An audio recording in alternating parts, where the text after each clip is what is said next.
Of all the technologies Batman uses, there's one that's gotten him out of more tight spots than any other: his utility belt.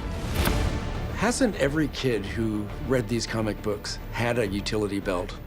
Didn't you have a utility belt when you were a kid? Batman's gadget-packed wonder is not unlike kits used by counterintelligence crime fighters, though Batman's belt is more compact. Batman used the technology that was available to him at the time. Our traveling technical officers do the same thing. They carry a small kit with commercially available items. The kit even contains lock-picking devices, just like Batman's, but ours requires special membership and ID. Over the years, Batman's utility belt has contained scores of gadgets, some of them more far-fetched than others. I always thought the rebreather was very cool. A rebreather is something that you sort of fit in your mouth and allows you to breathe underwater for a short period of time, longer than you could by holding your breath. But many of Batman's gadgets are based in real technology. Take, for instance, his flexible fiber optic periscope. Fiber optics are very common materials now. You can see them in a lot of kid toys. They're the nice little glass fibers at the end that shine the lights out the end. And basically what you do is bend light. Then as the light tries to bounce out of the tube, it actually reflects back in. We call this total internal reflection. The light stays inside the device. Even if you bend it through a fairly sharp angle or curve, it's the properties of the material it's made out of that keeps the light inside the fiber. And so you can take this periscope made out of fiber optics and bend it around corners and twist it around as much as you need to get where you want to look, and the light coming in one end will come out the other, and you can see what you're looking at. It's you, isn't it? The other kids won't believe me.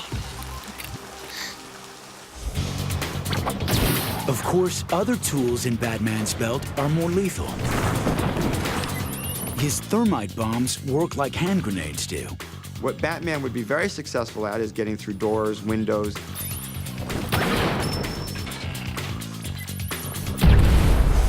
A more unusual weapon is Batman's signature Batarang, the Dark Knight's version of a boomerang. The Batarang was always my favorite. I always thought that was the coolest. Every kid in their own home was sitting there trying to build their own Batarang and see if they work. Each arm of a real boomerang is contoured like an airplane wing. When thrown, the rotating airfoils help give the device lift, similar to the way propellers lift a helicopter. A boomerang circles back to its launching point due to gyroscopic precession, a phenomenon that causes a spinning object to maintain its axis and direction as it rotates.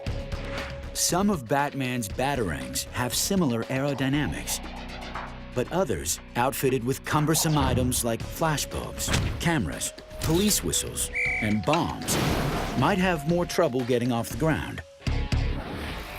In Batman Begins, the Batarang was entirely reconceptualized as a martial arts-style throwing star.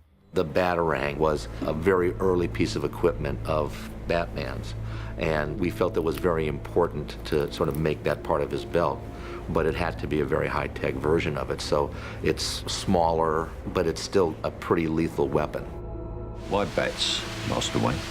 Bats frighten me. It's time my enemies shared my dread. But the most famous use of the Batarang in the comics is as a grappling tool, a device that has now evolved into a grappling gun. And like many others, this technology is anchored solidly in science. To have the grappling hook reach the top of the building, this is relatively easy. You're not looking at anything more powerful than some very simple spring-loaded guns, air guns, compressor things that you could easily imagine in the size of the handgun. Batman's grappling system also packs enough power to lift the Dark Knight off the ground and into the air in mere seconds. That much liftoff would take a powerful motorized mechanism, one that factors in both Batman's weight and speed of travel. If you look in the movie and estimate the speeds he's going up, you're looking at a power that's around 5,000 watts. To put that in perspective, typical light bulbs are 60 or 100 watts. So you're talking, maybe 50 times the power in a standard light bulb. That might sound like a lot, but it's not too bad. You can actually generate that power. And in fact, people have made devices that can pull people up. One of those devices is the Atlas-powered rope ascender, used by the U.S. Army.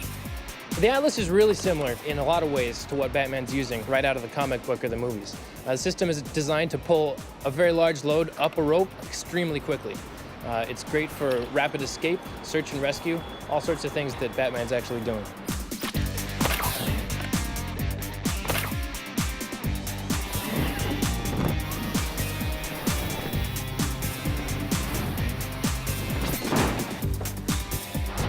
The Atlas also lets its user do a controlled descent down the side of a building or mountain.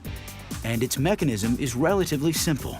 It's a lot like a capstan winch on a sailboat. And the capstan basically gives you a very strong circumferential grip around something round when you apply a load to the rope.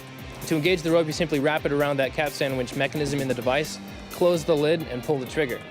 To operate it, it's like a portable drill, variable speed trigger. You pull the trigger more, you're going to go up faster.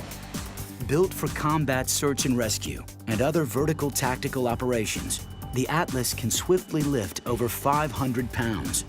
So just like Batman's grappling system, carrying 2 people isn't a problem. A fully loaded soldier is always going to weigh at least about 300 pounds. In the infantry, the lightest pack load that men have is about 75 pounds. From there on, it only gets heavier. So we want to be able to accommodate a soldier and a fully loaded pack at all times.